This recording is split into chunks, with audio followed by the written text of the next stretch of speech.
버스를 예전에 제가 늘 버스 타고 다닐 때 여러분들도 경험해 보셨을 겁니다. 자리에 앉아 있거나 아니면 손잡이를 잡고 서 있으면 앞에 사람이 있습니다. 그죠? 내 앞에 사람이 있습니다. 그런데 그 사람의 지퍼가 내려져 있거나 아니면 셔츠의 단추가 풀려 있으면 정말 어떻습니까? 그걸 내가 보면 정말 난감합니다. 그래서 만약에 같은 동성, 남자면 남자끼리, 여자면 여자끼리 동성이면 살포시 이야기해 줍니다. 그런데 문제는 동성이 아니라 이성일 때는 어떻습니까? 말해 줍니까? 못 해줍니다. 그런데 여러분들 만약에 그럴 때는 우리가 못 본 척 합니다. 그냥 못 본 척 하고 눈 감고 있습니다. 딴 데 보거나. 뭐 나중에 어디 가서 어머 이렇게 하든 어쨌든 그거는 그분 다시 알아서 할 거고, 이성이기 때문에 말을 안 해줍니다. 못 본 척 합니다. 그런데 만약에 거기서 본 척 뭡니까? 못 본 척 하지 않고 거기 지퍼 열렸어요 라고 만약에 이렇게 말을 한다면 그분은 얼마나 민망하겠습니까? 그죠? 엄청나게 민망할 것입니다. 이처럼 제가 뭐 바른 예화를 들었는지 모르겠지만 이처럼 때로는 우리가 보아도 못 본 척, 들어도 못 들은 척 해야 할 때가 있습니다.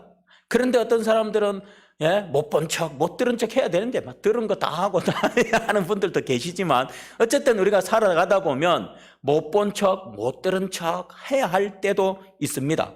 그런데 반대로 본 것을 못 본 척 해서는 절대 안 되는 일도 있습니다. 가령 우연히 사고 현장을 보았는데 피해자가 억울하게 당할 일이 생겼다면 절대 못 본 척 해서는 안 됩니다. 자신이 본 것을 경찰에게 솔직하게 말해줘야 합니다. 만약에 내가 보고도 못 본 척함으로 피해자가 2차 피해를 당하지 않도록 2차 피해를 입도록 내버려 두어서는 안 됩니다. 우리가 그런 것들은 우리가 당연히 본 척하고 말해줘야 합니다. 있는 그대로. 여러분, 그런데 오늘 여기 본문은 우리에게 절대 못 본 척해서는 안 되는 것에 대해서 말씀을 해주고 있습니다. 11절 말씀을 같이 한 번 더 다시 한번 읽어보겠습니다. 시작. 너는 사망으로 끌려가는 자를 건져주며 살육을 당하게 된 자를 구원하지 아니하려고 하지 말라. 아멘. 자, 무슨 말입니까? 여기에서 사망으로 끌려가는 자와 살육당하는 자란 한마디로 위급한 상황에 처한 자들을 말합니다. 그리고 건져주며 라는 말은 하첼이라는 말인데 잡아채다, 구원하다. 잡아채다, 구원하다 라는 의미를 가지고 있습니다. 그리고 구원하지 아니하려고 하지 말라 라는 말은 입타흐소크라는 말입니다. 그런데 이 말은 막다, 억제하다, 저지하다 라는 의미를 지니고 있습니다. 자, 그러므로 11절 말씀은 위급한 상황에 처한 사람을 강한 힘으로 잡아채서 구원하고, 그리고 그들이 죽음이나 학대를 당하지 않도록, 억울한 일을 당하지 않도록 적극적으로 저지하고 막아줘야 한다라는 그런 뜻입니다. 한마디로 말해서 위급한 상황에 처한 사람을 보고도 절대 못 본 척 하지 말고 위급한 사람을 보거든 반드시 도와주라.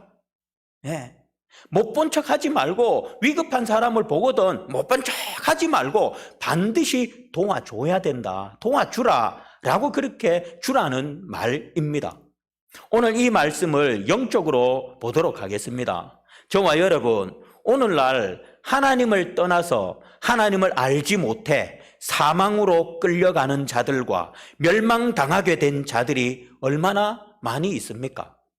오늘 여기 본문의 사망으로 또 살육으로 이렇게 당하는 자들처럼 오늘날 우리가 이 땅에 살아가면서 우리 주변에 영적으로 하나님을 떠나서 하나님을 알지 못하고 사망으로 끌려가는 자들, 멸망으로 달려가는 자들, 이런 자들이 얼마나 우리 주변에 많이 있습니까? 내 이웃 가운데, 내 친구 가운데, 내 가족 가운데 이렇게 하나님을 알지 못해서 사망으로 끌려가 멸망당하게 된 사람들이 너무나도 많이 있습니다. 성경은 분명히 말씀합니다. 이런 사람들, 죄의 삭은 사망이다. 예. 그들의 끝은 결국 사망이고 멸망입니다. 그런데 그 사망과 멸망의 길을 지금도 달려가고 있는 사람들이 수없이 많다라는 것입니다. 내 가족, 내 친구, 내 이웃, 내 주변에 있는 수많은 사람들이 그 사망의 길로, 멸망의 길로 달려가고 있습니다. 자, 그런데 이렇게 아직도 많은 사람들 가운데 이 죄의 문제를 해결하지 못해서 영원한 멸망을 향해 가는 사람들이 너무나도 많이 있습니다. 그들 가운데 내 사랑하는 배우자도 있고, 내 사랑하는 자녀도 있고, 내 사랑하는 부모도 있고, 내 사랑하는 이웃과 친구들도 있습니다. 이들을 가만히 버려두고 모른 척하면 결국 그들은 어디로 갑니까? 지옥 갑니다. 영원한 멸망을 당할 수밖에 없는 것입니다. 저와 여러분들이 보고도 못 본 척하면 결국 그 사람들은 지옥 갈 수밖에 없습니다. 멸망당할 수밖에 없습니다. 그런데 저와 여러분, 오늘 본문은 사망으로 끌려가는 자를 건져주며 살육을 당하게 된 자들을 못 본 채 하지 말고 강한 힘으로 잡아채 구원하고 그들이 죽음을 당하지 않도록 도와주어야 한다라고 우리에게 분명히 말씀하고 있습니다. 여러분, 존 하퍼, 우리 사진 띄워줄 텐데 존 하퍼라는 분이 있습니다. 자, 이분이 바로 존 하퍼라는 분입니다. 그는 스코틀랜드에서 시카고에 있는 무디 교회에서 3개월 동안 설교를 하기 위해서 배를 타고 바다를 건너던 중이었습니다. 그 배는 우리가 너무나도 잘 아는 타이타닉호입니다. 타이타닉호는 우리가 아는 것처럼 대서양을 항해하던 중에 빙산에 부딪혀서 가라앉기 시작했습니다. 엄청난 혼란에 빠진 승객들이 구명보트에 오르기 시작할 때 존 하프는 그렇게 혼란 속에서 두려움에 사로잡히는 수많은 사람들 사이를 다니면서 뭐라고 이야기를 했냐면 주 예수를 믿으라. 그리하면 너와 내 집이 구원을 받으리라. 죽음이라는 두려움에 사로잡혀서 우왕좌왕하고 있는 막 서로 살겠다고 구명보트에 잡아당기고 막 하면서 서로 타려고 하는 그 사람들 사이를 다니면서 이분이 주 예수를 믿으라. 그리하면 너와 내 집이 구원을 받으리라 라고 외치고 다녔습니다. 이후에 타이타닉호는 물속으로 완전히 사라졌고 존 하퍼를 포함한 많은 사람들은 차가운 대서양의 바다에 빠지고 말았습니다. 사람들이 필사적으로 물에 떠 있으려고 허우적거리는 그 시간에 하퍼는 차가운 물 속에 빠져서 헤엄치면서 허우적거리는 사람들을 향해서 예수 믿으라고 외쳤다고 합니다. 그 상황에서도 배가 가라앉기 직전에도 우왕좌왕하는 사람들 사이를 다니면서도 주 예수를 믿으라. 그리하면 너와 내 집이 구원을 얻으리라 라고 외쳤고, 배가 완전히 가라앉아서 사람들이 살려고 물 위에서 발버둥 치고 있을 때 자신이 그 사람들 사이를 헤엄치면서 다니면서 주 예수를 믿으라고 그렇게 복음을 전했다고 합니다. 그리고 물속에서 나무 조각 하나에 매달려 발버둥 치는 어떤 한 남자를 보고는 다가가서 예수를 믿느냐고 물었다고 합니다. 그러나 그 남자는 당시 하퍼의 물음에 아무런 대답도 하지 않았고, 그런 그에게 하퍼는 예수를 믿을 것을 권했다고 합니다. 결국 지친 하퍼는 서서히 물속으로 가라앉기 시작했고, 그는 물속으로 가라앉으면서까지 예수 그리스도를 전했고, 죽음 직전 주 예수 그리스도를 믿으라. 그리하면 너와 내 집이 구원을 받으리라 라는 말을 남기고 물속으로 가라앉았다고 합니다. 당시 나무 조각을 붙잡고 있던 남자는 하퍼의 외침에 비록 대답은 말로는 대답하지 않았지만 그 사람은 그때 주님을 영접했고 구조선에 의해서 구조가 되었습니다. 그리고 4년 후에 생존자들의 모임이 열렸습니다. 그 남자는 자신이 존 하퍼가 전한 복음을 통해서 구원받은 마지막 회심자다라고 이렇게 고백을 했다라고 합니다. 이거는 지어낸 이야기가 아니라 실화입니다. 여러분, 얼마나 감동적인 이야기입니까? 예? 한 영혼이 멸망의 길로 가고 있는 것을 결코 모른 채 할 수 없어서 자기 자신도 지금 죽음의 위험에 놓여 있는데 자기는 죽어도 천국 가니까, 자기는 지금 당장 죽어도 천국 가니까, 그러나 자기는 괜찮지만 그러나 그 배에 탄 수많은 사람들은 아직까지 예수를 모르고 멸망길로 사망길로 가고 있는 것을 그가 알기 때문에 그는 결코 모른 채 할 수가 없었습니다. 그래서 그는 죽어가면서까지 주 예수를 믿으라. 그리하면 너와 내 집이 구원을 얻으리라. 단 한 사람이라도, 한 명이라도 더 그 멸망의 길에서 구원하려고 하퍼는 그 차가운 물 속에서 죽어가면서 그렇게 외쳤던 것입니다. 죽어가는 영혼들을 살리기 위해, 영원히 멸망당할 영혼들을 살리기 위해 자신의 생명을 돌보지 않고 복음을 전한 전도자 하퍼의 모습이야말로 오늘날 우리 성도들이 세상의 수많은 잃어버린 영혼들을 향해, 사망을 향해 가고 있는 영혼들을 향해 가져야 할 자세가 아닌가 생각해 봅니다. 그리고 또 한 사람을 소개합니다. 바로 로버트 토마스 선교사입니다. 이 토마스 선교사에 대해서는 저와 여러분들이 많이 들어서 잘 아실 것입니다. 토마스 선교사는 한국 교회 최초의 순교자입니다. 그는 1863년 부인 캐롤라인과 함께 중국으로 선교 활동을 떠났습니다.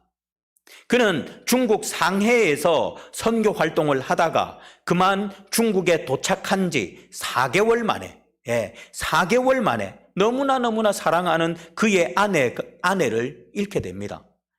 기후와 여러 가지 것때 이기지 못하고 결국은 4개월 만에 아내가 죽습니다. 그 후 토마스는 내가 이런 말을 합니다. 내가 죄를 지은 것도 아니고 선교하러 이 땅에 왔는데, 이게 무슨 말이에요? 원망 섞인 말이지요. 하나님 앞에. 하나님, 내가 죄를 지은 것도 아니고 내 아내와 함께 선교하러 이 땅에 왔는데 하나님 왜 내 아내를 4개월 만에 데려가십니까? 그 말이 여기 있습니다. 자, 어쨌든 이렇게 말하면서 아내의 죽음으로 인해서 그는 큰 상처를 받아 방황하게 됩니다. 그렇겠죠. 저와 여러분들 같아도 그렇지 않겠어요? 선교하러 갔는데, 선교하러 갔는데, 하나님을 위해서 갔는데, 그런데 거기서 아내가 죽었으니 얼마나 낙담이 되겠습니까? 자, 그런데 이처럼 어쨌든 방황하게 됩니다. 그러다가 선교 사역이 난관에 부딪히게 되므로 결국에는 선교사직을 그만두게 됩니다. 그 후 토마스는 고국으로 돌아오지 않고 중국 산동성 지푸의 청국 해상세관에서 통역으로 일을 했습니다. 그러다가 우연히 조선 땅에 그리스도인이 한 사람도 없다라는 말을 듣고는 조선 선교를 향한 뜨거운 불이 그 마음에 다시 일어나기 시작했습니다. 그는 열심히 조선말을 배웠습니다. 결국 조선에 대한 선교열에 불타던 토마스에게 기회가 찾아왔습니다. 그는 통역자로 제너럴 셔먼호에 함께 타고 조선으로 왔습니다. 그러나 그만 제너럴 셔먼호가 어떻게 됩니까? 대동강에서 붙잡혀서 불에 탑니다. 조선 관군가에 무력이 발생했고 결국 조선인들에 의해서 배는 불에 타고 말았습니다. 간신히 목숨을 건진 토마스는 결국 관원에게 붙잡히고 말았습니다. 그리고 관군은 토마스를 그 자리에서 죽이려 하였습니다. 그때 토마스는 자신을 죽이려던 병졸 박춘권에게 성경 한 권을 건네주고 그 자리에서 순교를 당하고 말았습니다. 죽었습니다. 그때 그의 나이가 27세였습니다. 그 후 박춘권은 이렇게 말을 했습니다. 내가 오늘 서양 사람 하나를 죽였는데 아무리 생각해도 이상한 점이 있다. 내가 그를 죽이려고 할 때 그는 두 손을 마주잡고 무슨 말을 한 후에 웃으면서 책 한 권을 내밀며 받으라고 권했다. 결국 나는 그를 죽이기는 했지만 그 책을 받지 않을 수 없어서 가지고 왔다. 성경을 받은 박충권은 이후에 평양장대현 교회의 처음 신자가 됩니다. 그 후부터 그 가정은 신앙의 가정이 됩니다. 수많은 목사가 나오고 수많은 장로가 그 가정에서 나오게 됩니다. 여러분, 토마스 선교사가 박충권에게 무슨 말을 하며 성경을 주었을까요? 우리는 토마스가 무슨 말을 했는지 분명히는 알지 못하지만 아마 그는 주님께 마지막으로 자신의 생명을 의탁하고 그리고 박충권에게 복음을 전하지 않았을까요? 아마 분명할 겁니다. 이제 곧 있으면 죽습니다. 목배임 받아서. 그렇기 때문에 마지막 자신의 생명을 하나님 앞에 의탁하는 기도를 드리고 분명히 박충권에게 성경을 주면서 예수 믿으라고 아마 복음을 전했을 것입니다. 토마스 선교사는 선교지에서 아내를 잃고 시리에 빠졌습니다. 선교 왔는데 아내가 죽었습니다. 얼마나 하나님이 원망되지 않겠습니까? 그는 선교를 그만두고 고국으로 갈 수 있었습니다. 그런데 조선에 예수 믿는 사람이 한 사람도 없다는 소식을 듣고 토마스는 모른 채 할 수가 없었습니다. 아니, 바로 옆에 나라에 예수를 믿는 사람이 한 사람도 없다니 그걸 모른 채 할 수 없었습니다. 그래서 조선에 왔고 아내가 중국에 오자마자 순교한 것 같이 자신도 조선에 도착하자마자 순교를 당했습니다. 이런 상황에서도 토마스는 사망으로 끌려가 멸망당할 박충권에게 성경을 주며 숨을 거둔 것입니다. 여러분, 우리가 지금 현재 후원하고 있는 선교사님들이 계십니다. 우리 주보에도 기록되어 있죠. 여러분들, 이 선교사님들도 왜 이 살기 좋은 대한민국을 두고 왜 저기 피지에나 저 아프리카에나 저런데 왜 가서 거기에서 왜 여행 갑니까? 아닙니다. 그 땅에 죽어가는 자들을 모른 채 할 수 없어서 그래서 그 땅까지 가서 그 아마존, 우리 다니엘 기도회가 이제 조금 있으면 또 시작이 되지만 우리 다니엘 기도회를 통해서도 보면 선교사님들 보십시오. 얼마나 위험한 그 아마존 그 골짜기에 들어가서 여자의 몸으로 복음을 전합니까? 왜 그런 위험을 감수합니까? 그 땅에 죽어가는 영혼들을 모른 채 할 수 없어서 그래서 그곳에 가서 그들에게 복음을 전합니다. 여러분, 안식일이라도 구덩이에 빠진 양 한 마리를 건져내는 것은 당연한 일입니다. 그렇다면 하나님의 형상으로 지음받은 수많은 영혼들이 영원한 멸망의 길로 가고 있음을 볼 때 이를 구하기 위해 우리가 최선을 다해야 하는 것도 너무나도 당연한 일 아닙니까? 모른 채 해서는 안 될 일입니다. 그러므로 우리도 오늘 보았던 이 하퍼 목사님처럼 그리고 토마스 선교사님처럼 영혼을 향한 뜨거운 열정과 긍휼과 사랑으로 영원한 멸망의 길을 향해 가는 자들을 향해 모른 채 하지 말고 복음을 전하여 그들을 구원의 길로 인도해 주어야 합니다. 그들을 잡아 채워 그 멸망에서 건져내어 주어야 합니다. 오늘 여러분 본문 말씀 12절 같이 다시 한번 읽어보겠습니다. 시작. 네가 말하기를 나는 그것을 알지 못하였노라 할지라도 마음을 저울질하시는 이가 어찌 통찰하지 못하겠으며 네 영혼을 지키시는 이가 어찌 알지 못하겠느냐. 그가 각 사람의 행위대로 보응하시리라. 아멘. 여러분, 우리가 사망으로 향해 가는 사람들을 보고도 모른 채 하여 그들을 그 가운데서 건져내지 않는다면 하나님은 우리의 행위대로 보응하시겠다라고 합니다. 보고도, 멸망으로 가는 걸 뻔히 보고도 모른 채 하는 자들을 내가 반드시 보응하겠다라고 말합니다. 그렇습니다. 분명 성경은 우리에게 사망을 향해 가는 자들에게 복음 전할 것을 말씀합니다. 그런데도 우리가 그런 이들을 모른 채 한다면 반드시 하나님께서 너는 왜 죽어가는 자를 보고도 모른 척 하였느냐? 라고 물으실 것입니다. 그때 우리는 하나님 앞에 아무런 변명도 할 수 없습니다.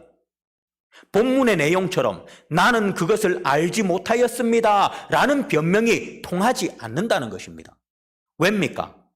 하나님은 우리의 마음을 통찰하시는 분이시기 때문이다 라고 12절에서 말합니다.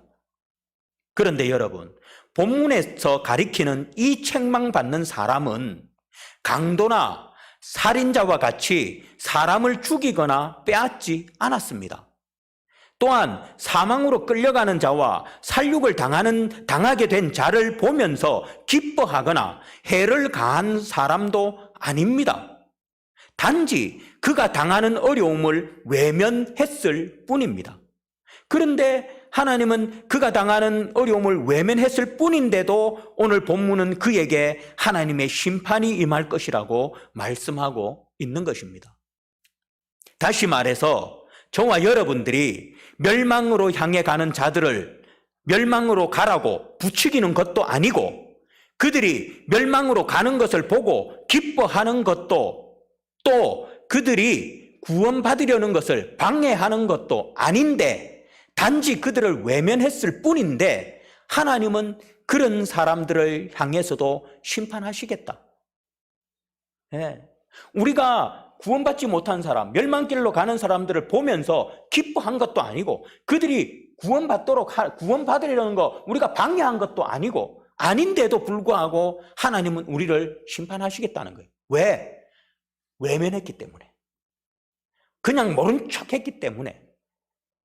이것은 하나님께서는 적극적인 범죄뿐만 아니라 우리의 무관심조차도 엄중하게 책망하고 심판하신다라는 것입니다. 범죄를 꼭 저질러야만 하나님이 심판하는 것이 아니라 죽어가는 자를 보고도 가만히 있는 자, 무관심한 자도 엄중히 하나님께서 책망하시고 심판하시겠다라는 것입니다. 여러분, 오늘 우리 사회는 날이 갈수록 이기적이며 이웃에 대해 무관심한 사회로 변해가는 것 같습니다. 괜히 참견했다가 자신이 피해를 도리어 입을까봐 모른 채 합니다. 오늘 우리들도 이러한 사회의 무관심과 비정한 모습을 보며 충격과 경악을 금치 못할 때가 많이 있습니다. 뉴스를 보면서 여러분들 놀라지 않아요? 길거리에서 사람들이 두들겨 맞고 죽어가는데도 사람들이 보고만 있다. 여러분들 그런 뉴스를 들으면 여러분 놀라잖아요. 좀 도와주지 이런 말 하잖아요. 그런데 우리도 그런 것들을 보면서 경악을 금치 못하는데 하물며 이를 지켜보시는 하나님의 심정은 어떠하시겠습니까? 더구나 오늘 우리 성도들에게는 복음의 전달자라는 사명이 주어져 있습니다. 저를 비롯해서 여기에는 여러분 모두는 하나님으로부터 사명을 받았습니다. 여러분들이 원하든 원치 않든 하나님은 여러분 모두에게 사명을 주셨습니다. 그 사명이 뭐냐? 복음 전달자. 복음을 전하는 자로 하나님께서 여러분들에게 사명을 주셨습니다. 하나님은 우리를 구원해 주셨을 때 우리만 구원 얻으라고 택하여 주신 것이 아니라 복음의 전달자가 되어서 또 다른 자를 구원의 길로 인도하라고 우리를 택하신 것입니다. 그러므로 우리 모두는 복음의 전달자라는 사명이 저와 여러분들에게 있습니다. 그리고 하나님께서는 이러한 사명을 맡은 자들이 그 책임을 게을리할 때 반드시 그에 대해서 물으십니다. 내가 너에게 복음 전하라고 사명 줬는데 너는 왜 일평생 한 사람에게도 복음 전하지 않다가 여기 왔느냐? 분명히 하나님은 책망하실 것입니다. 하나님이 물으실 때, 이렇게 하나님이 물으실 때 우리는 본문 12절 말씀처럼 그 어떤 변명도 그 어떤 속임수도 주님께 통하지 않습니다. 하나님 내가 일이 너무 많아가지고요. 하나님 내가 이 일 때문에요. 하나님 내가 아시잖아요. 나한테 이런 일이 있어가지고 이 일 때문에 내가 복음 전하지 못했어요. 이거는 다 핑계입니다. 이거는 다 변명입니다. 어떤 변명도 핑계도 하나님 앞에 통하지 않습니다. 여러분 에스겔 한번 찾아보십시오. 사렘 에겔 돼 있는 데입니다. 오늘 본문 뒤에 있죠. 에겔단이라고 된 겔이 에스겔입니다. 에스겔 3장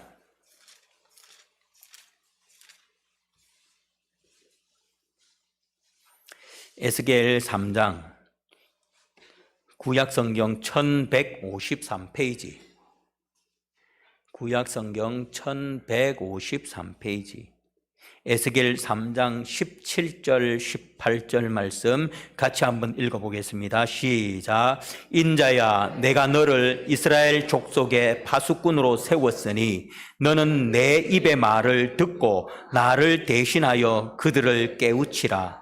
가령 내가 악인에게 말하기를 너는 꼭 죽으리라 할 때에 네가 깨우치지 아니하거나 말로 악인에게 일러서 그의 악한 길을 떠나 생명을 구원하게 하지 아니하면 그 악인은 그의 죄악 중에서 죽으려니와 내가 그의 피값을 네 손에서 찾으리라. 누구 손에서 찾는다고요? 내 손에서. 그 사람은 지 죄 때문에 죽는 것이고, 그런데 그 사람을 보고도 그 사람을 모른 채 한 나에는 그 사람의 피로 내가 그 사람의 피값으로 하나님께서 나를 심판하신다 라고 그렇게 말씀합니다. 이 얼마나 무서운 말씀입니까? 여러분들, 얼마나 무서운 말씀입니까? 우리가 멸망당하는 자를 보고도 모른 채 한다면 그 멸망당하는 자는 자신의 죄로 인해서 멸망을 당하지만 멸망당하는 자를 보고도 모른 채 한 우리에게도 그가 멸망당하게 된 책임을 하나님께서 물으시겠다 라는 것입니다. 그러므로 저와 여러분, 오늘 우리는 하나님으로부터 복음 전달자의 사명을 받은 자들로서 그 소임을 우리는 다 해야 합니다. 누구는 전도하고 누구는 전도 안 해도 되는, 교회 전도하라, 전도부가 있다고 해서 꼭 그 사람들만 전도해야 됩니까? 아닙니다. 우리 모두가 다 복음을 전해야 하는 복음 사명자들입니다. 나는 나이가 많아서, 나는 어린아이라서. 아니요.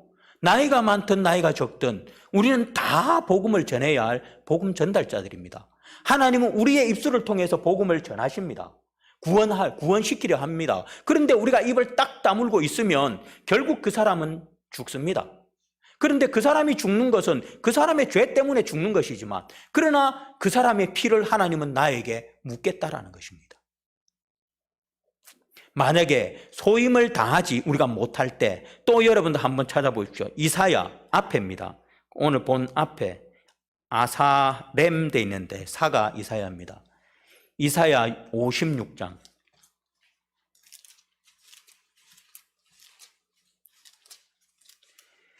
이사야 56장 1036페이지.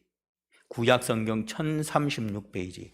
이사야 56장 9절 10절입니다. 같이 한번 읽어보겠습니다. 시작. 들의 모든 짐승들아, 숲 가운데의 모든 짐승들아, 와서 먹으라. 이스라엘의 파수꾼들은 맹인이요 다 무지하며 벙어리 개들이라. 짖지 못하며 다 꿈꾸는 자들이요 누워있는 자들이요 잠자기를 좋아하는 자들이니. 자, 여러분, 이것을 세번역 성경으로 제가 다시 한 번 더 읽어드리겠습니다. 들짐승들아, 와서 나의 백성을 잡아먹어라. 숲속의 짐승들아, 와서 나의 백성을 삼켜라. 백성을 지키는 파수꾼이라는 것들은 눈이 멀어서 살피지도 못한다. 지도자가 되어 망을 보라고 하였더니 벙어리 개가 되어 야수가 와도 짖지도 못한다. 기껏 한다는 것이 꿈이나 꾸고 늘어지게 누워서 잠자기나 좋아한다. 여러분, 여기서 백성을 지키는 파수꾼이 누굽니까? 목사입니까? 아닙니다. 여러분들, 우리들입니다. 우리 한 사람 한 사람입니다. 우리 한 사람 한 사람이 바로 여기 파수꾼입니다. 그런데 백성을 지키는 파수꾼이라는 것들은 눈이 멀어서 살피지도 못한다. 지도자가 되어 망을 보라고 하였더니, 파수꾼이 되어 망을 보라고 하였더니 벙어리 개가 되어 야수가 와도 짖지도 못한다. 그러면서 단지 뭐 한다고요? 기껏 한다는 것이 꿈이나 꾸고 늘어지게 누워 잠만 잔다. 여러분, 우리도 이런 자들이 아닙니까? 하나님께서 복음 전달자의 사명을 주셨는데 눈이 멀어서 멸망당하는 자를 살피지 못하고 벙어리 개와 같이 멸망당하는 자들을 향해 복음을 외치지도 못하고 그저 자신의 삶이나 계획하고 게으름을 피우고 있지는 않습니까? 하나님은 이런 자들에게 엄중한 심판을 경고하십니다. 그러므로 우리의 사명을 게을리하지 마시고 정말 최선을 다하여 멸망의 길로, 살육의 길로 가는 이들을 적극적으로 구해내는 우리 모두가 되시기를 바랍니다. 말씀을 맺습니다. 여러분, 여러분의 가족, 여러분의 친구, 여러분의 친지, 여러분의 이웃이 멸망의 길로 가고 있는 것을 보고도 어떻게 하고 계십니까? 여러분들 어떻게 하고 계십니까? 여러분들의 가족이, 여러분들의 배우자가, 여러분들의 자녀가, 여러분들의 부모가, 여러분들의 친구가, 여러분들의 이웃이 멸망길로 가고 있는 거 여러분들 못 보십니까? 예? 오늘 이 눈먼 파수꾼처럼 보지도 못합니까? 그렇지는 않잖아요. 보고 있잖아요. 그런데 왜 짓지 않습니까? 왜 복음을 전하지 않습니까? 왜 모른 채 하십니까? 여러분, 그들은 자신의 죄로 멸망당할 거지만 그러나 그들에게 복음을 전하지 않는 우리에게도 하나님은 분명히 죄를 물으십니다. 그러니 저와 여러분들 오늘 우리가 아까 이사야 56장에서 보았던 이들처럼 짓지 못하는 개가 되지 마시고 정말 우리가 복음을 전할 수 있는 그런 자들이 꼭 되시기를 바랍니다. 그래서 존 하퍼라든지 토마스 선교사님이라든지 이런 분들처럼 정말 내가 한 명이라도 내가 이 땅에 살아가는 사람들 중에 멸망길로 가는 사람들 중에 내가 한 명이라도 그에게 복음을 전해서 그를 구원해야 되겠다라는 마음을 가지고 꼭 복음을 전하십시오. 무엇보다도 여러분들의 너무나도 소중한 배우자, 여러분들의 너무나도 소중한 아들, 딸, 여러분들에게 있어 너무나 소중한 부모님, 이웃 모른 체 하지 마십시오. 예? 모른 체 하지 마십시오. 모른 체 하는 것은 분명히 둘 중에 하나입니다. 예? 복음을 전할 용기가 나지 않거나 아니면 나도 아직 천국과 지옥을 별로 잘 모르거나 지옥이 있는 것 같기도 하고 없는 것 같기도 하고 그러니까 별로 지옥에 대해서 별로 심각하게 생각하지를 않거나 둘 중에 하나입니다. 여러분들 정말 천국과 지옥은 반드시 있습니다. 죽고 나서 진짜 지옥 있네. 아이고 내가 예수 잘 믿을 거. 끝났어요. 끝났어요. 끝이에요. 지옥과 천국은 분명히 있습니다. 여러분들 그러니 여러분들의 사랑하는 여러분들 주변에 있는 분들이 지옥 가지 않도록 여러분들 입을 열어 복음을 전하는 그런 저와 여러분들 되시기를 주의 이름으로 부탁드리겠습니다.